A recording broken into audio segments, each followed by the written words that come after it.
You're playing as a character inside of an arena who's trying to show off their skills and impress the crowd.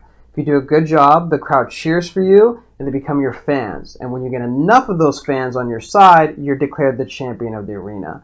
So I think I can cut the lore there for now, but we're going to talk about some of the fictional aspects of the game a little bit later. If you don't know already, it is a turn-based game. I think that's very important for us because every single action that you do this game can have a lot of impact. Just to give you an example, it's possible that I could play one card that forces all of my enemies to discard 3. Every single action deserves attention. It earns attention from the crowd for sure. Let's start by looking at the character. Each player utilizes one of these character mats. You can choose your favorite one, or if you want, you can pass them out at random. They all have 3 impressions that represent your wands, and wands are the tools that you equip and use to do battle in this game. This is an example of a wand, this wand card, and you can place them right here. If you don't use the wands, you're not going to get any of the bonuses that come from utilizing the gems here. You can see that the gems on your character mat are different from the ones on the wands. These ones are still usable, but the gems on wand cards have these symbols, and each symbol has a corresponding ability that activates when you synergize them with your sprites. That brings us to the third and final pieces, the sprites. They're what make the combat possible, and they activate the synergy symbols I was talking about. So let's take a look at sprites. Harnessing sprites in the world of sprites is very commonplace. They have a special energy that power up all of the wands that you use inside of the arena.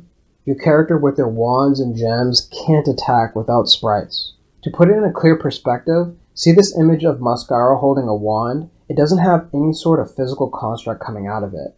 Compare it to this wand here that has a net coming out of it. A sprite's energy is needed to create these sort of constructs and all kinds of other things in the world of sprites. To use them in the game, sprite cards are placed right above your wand slots, and that'll represent the harnessing of their energy. And another thing, you can place multiple sprites on a wand. You can place them just like this. So what you have here now is a setup that's completely capable of activating the abilities, attacking, and defending. So let's take a look at the gem synergy so you know what you could be missing out on if you're not opting into it. Sprite cards have a synergy on the bottom of their card. When a sprite card attaches to a wand, or vice versa, a synergy is automatically completed, and an ability will activate according to the symbol that's aligned there. You might think that activating them is easy, and technically you'd be right, but using them creatively is a whole nother matter here. I'm going to give you a full list of synergies on screen right now. These are subject to change as this game is a work in progress, but honestly, they probably won't. All of these are great, and we're probably just going to add cool new ones. There's attack, defend, cheer, exhaust, and draw. Keep in mind that these synergies and their effects stack up as you stack and accumulate your sprites.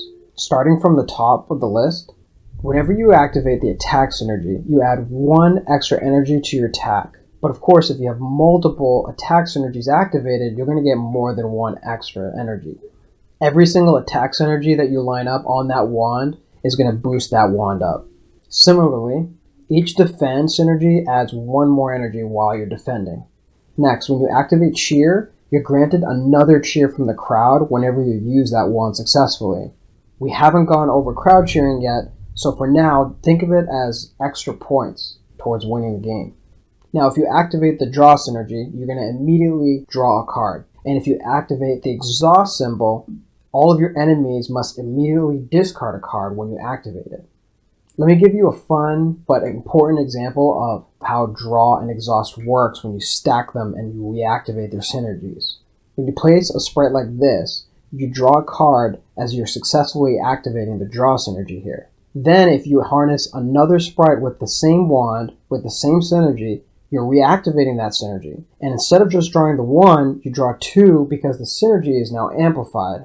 The same cumulative effect will happen if you put a third one on top of it. And it works the same way with the exhaust ability.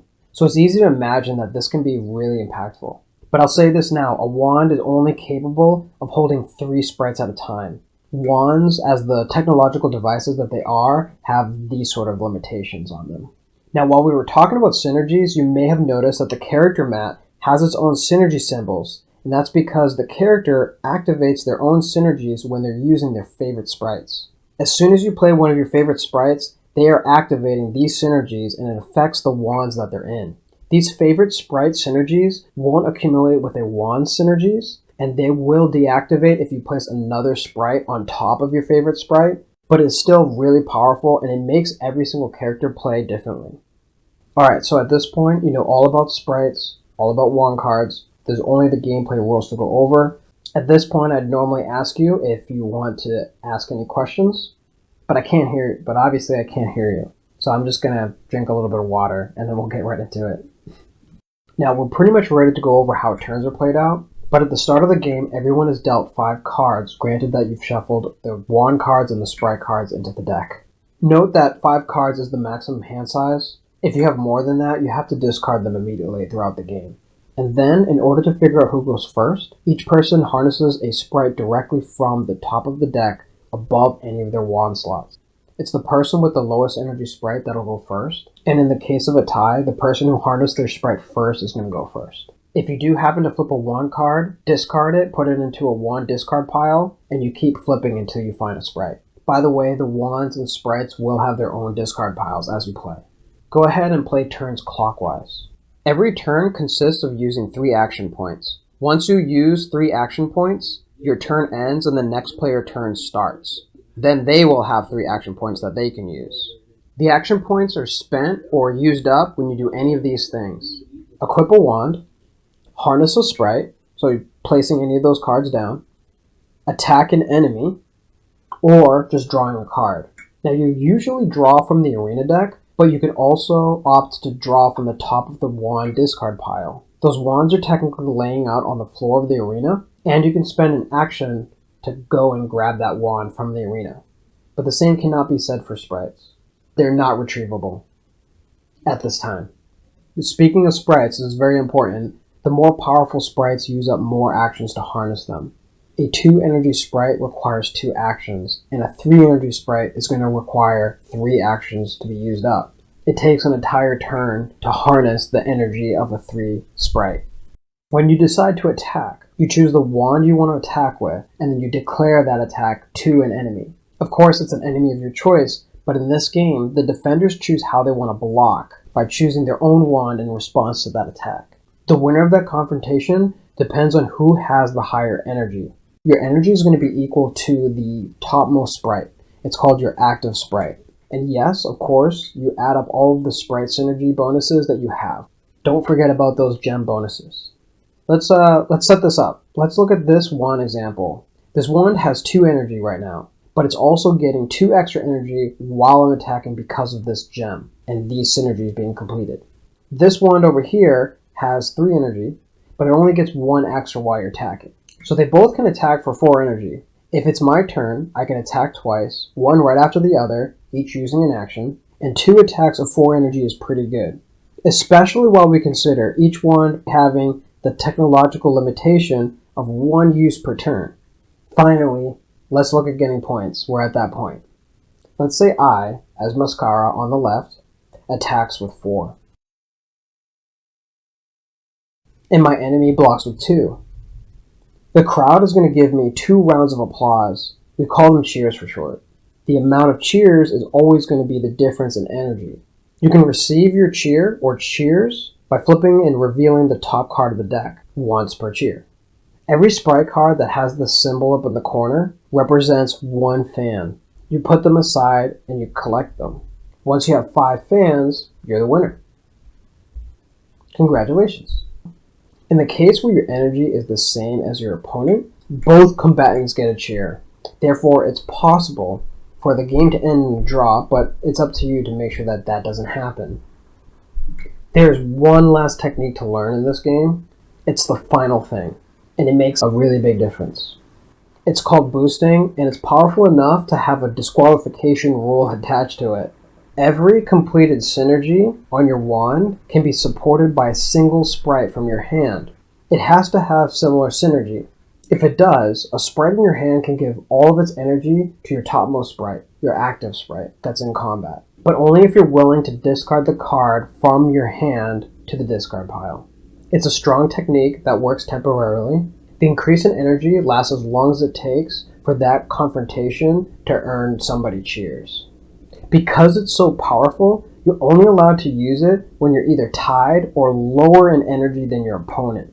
So if I'm attacking with 4 energy and my enemy blocks with 3, I'm not allowed to boost right now. Only my opponent can. See, if I use any more energy, then I could end up gravely injuring my opponent. This game's not about putting people in the hospital, it's about showing your skills. So if you boost while you're head in energy, you're going to be disqualified. So let's look at a scenario and wrap up the video so you can figure out how to play without going into trouble. If I attack for 4 here and my opponent blocks for 3 here, they can boost with the sprite with a left aligning synergy since they have that synergy completed on their wand already. So let's say they discard this sprite here. Now they have 1 more energy than me, and I am now allowed a moment to boost myself because I am behind in energy. If I boost with this, we are now tied at 5, and at this point either of us are allowed to boost right now because again we're tied. But my opponent has no more synergies completed on their wand. He can't boost anymore. I still have center aligned synergies going on my wand. If I have a center aligned sprite in my hand, I can discard it and I will absolutely have more energy than my opponent in this confrontation. And I'll get some cheers. That completes everything there is to know about our game, at least for now. I'd probably enjoy throwing in a pleasant surprise. And in any case, there are more confirmed elements that we're going to add to the game, and none of it's going to ruin the game's intuitiveness. If you've played the game already, we hope you're looking forward to the new changes. If you're interested in playing, we are preparing a Kickstarter, and keep in mind we do have more giveaways coming up. If you're curious about the lore, we have a lot of comics and animations coming out, but a lot of what we have planned is dependent on a successful Kickstarter, so please stay tuned. We're going to have a lot of value on Kickstarter in the near future.